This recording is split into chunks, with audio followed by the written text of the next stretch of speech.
Good evening and welcome. First up, news from South Asia. IndiGo Airlines and GoAir have decided to cancel more than 600 flights this month. The two airlines announced the flight cancellations on their respective websites. The decision has also been submitted to the Directorate General of Civil Aviation, or DGCA. Now, IndiGo has cancelled 488 flights between March 15 and 31. GoAir has decided to cancel 138 flights between March 15 and March the 22nd. Now, the airlines have announced that passengers will be given the option of either a refund or booking an alternative flight. This announcement comes 2 days after aviation regulator DGCA grounded 11 Airbus A320neo aircraft.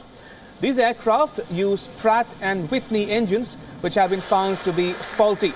Now, both IndiGo and GoAir use these aircraft. Pratt & Whitney engine makers have said they will be able to resolve the engine issue by the end of the second quarter. Now, as you are already aware, Indian aviation is in the news for all the wrong reasons, with GoAir and IndiGo announcing the cancellation of more than 600 flights in the coming few months. Flyers are more or less at the mercy of the airlines from now. This could spell more trouble and harrowing time for flyers in the coming holiday season. The cancellations by the two major budget carriers, which operate more than 1,200 flights daily on average, may significantly disrupt the summer schedule of the carriers. This means that other airlines may take advantage of supply crunch and can increase airfares, which have already shot up between 10 and 15%. Also, there is still no clarity from the airlines themselves about compensation or alternative choices to be made available to passengers who already have booked their tickets.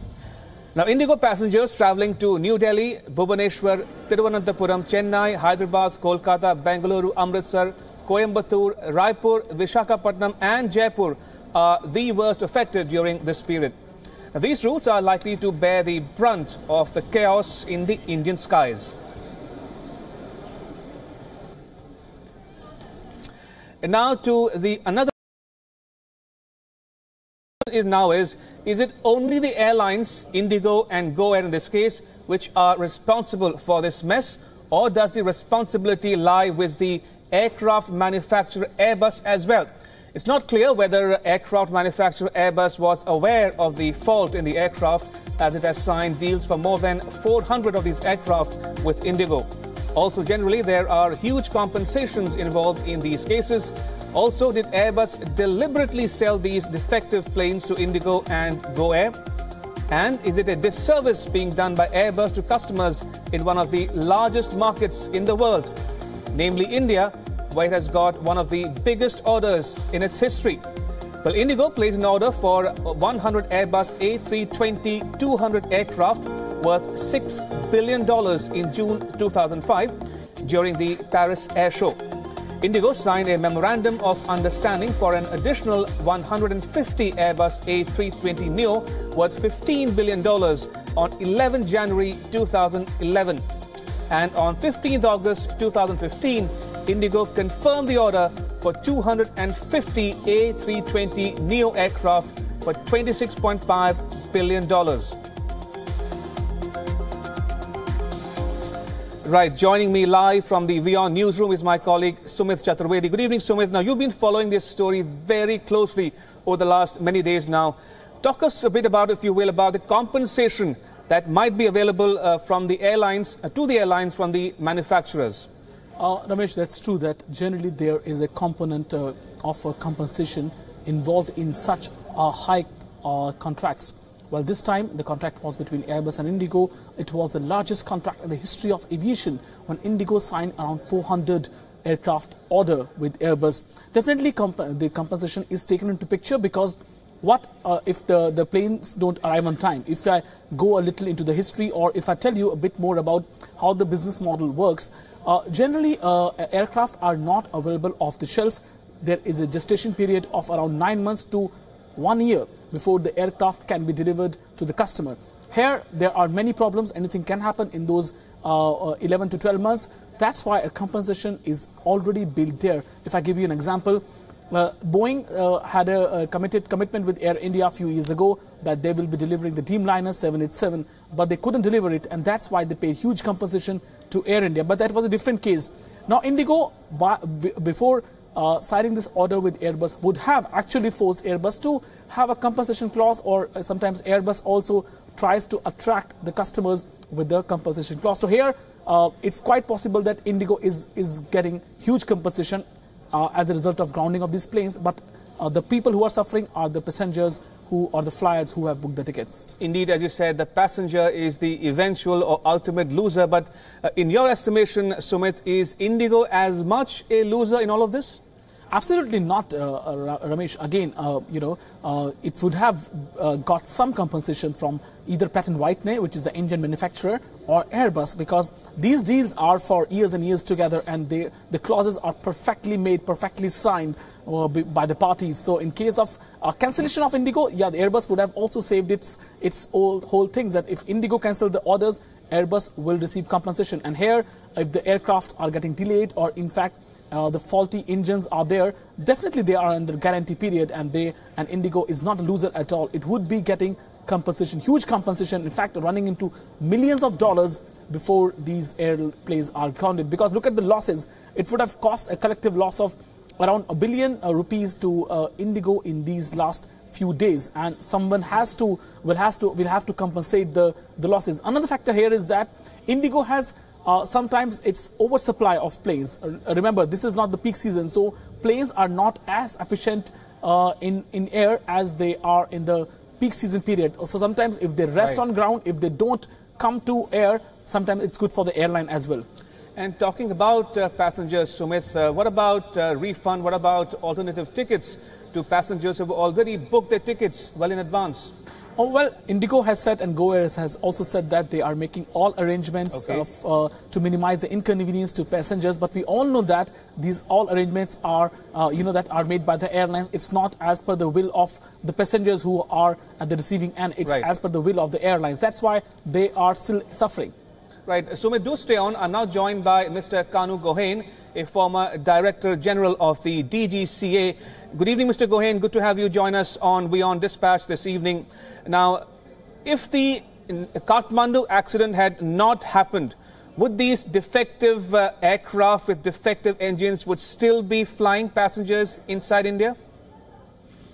That part I won't be able to say.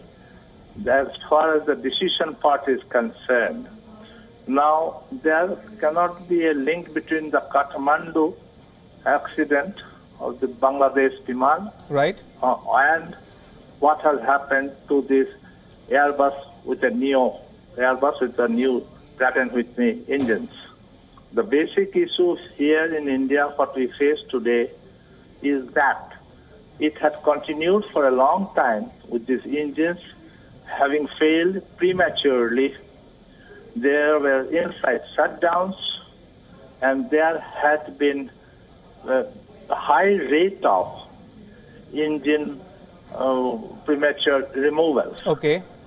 Some media, whatever is available in the public domain, in the last 1 year there had been about 69 such engines which were down. Okay. Now, the reliability of these engines were a big question mark.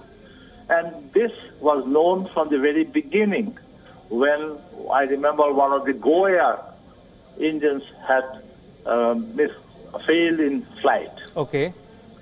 Now there is a system, safety system built in aviation. That is, every month the analysis of such failures are taken up and preventive measures are taken.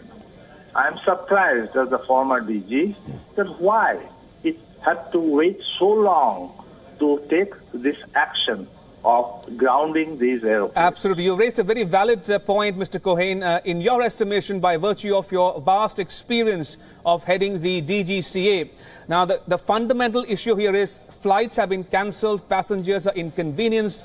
Who is to blame for this mess? Is it the airlines, the aircraft manufacturer, the DGCA? Where does the buck stop?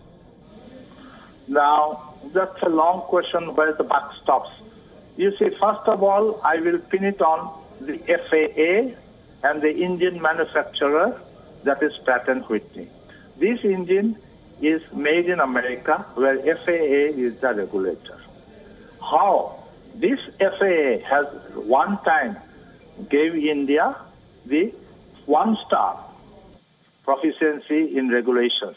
Subsequently, they downgraded us. How is it that when it is happening in their domain that these engines are failing, why hasn't FAA or, for that matter, Pratt & Whitney taken no cognizance and taken no action suitable enough to assure the reliability of these engines? All right. Number two, yes, please. After the engine manufacturer, I'll come to the Airbus company. Okay. They have got married these engines into their airframe. So EASA, the European Association for Safety, what were they doing? Have they taken cognizance of these failures? It is not only in India. I understand such failures have happened to Neo Airbus in the Southeast Asian countries also. So in the industry, when such a problem happens, it is the regulator of the state which has delivered these machines. They are also held accountable. Right. Finally, it comes to our operator, IndiGo. Why have they opted? There must be some reasons to have opted for this: high performance, low fuel, all these things, to bring in some economics into their operation. But every airline, by the mandate of the DGCA, has got one flight safety department, okay, two, a quality control department. Quality control department of an airline is to see all these things and report to the DGCA. And of course, finally, when these things are brought to the DGCA India, they should have taken some more proactive measures to see that this high rate of engine failures are stopped and the credibility of the engine and the credibility of the airline is maintained. Right. Many points to ponder there, Mr. GoAir. Thank you so much for joining me on WION Dispatch. Appreciate it. Thank you for making time for WION. That was Mr. Kanu GoAir, former Director General of the DGCA, who was joining us on the phone line from New Delhi. I want to thank also my colleague Sumit Chaturvedi, who was joining us from the WION newsroom.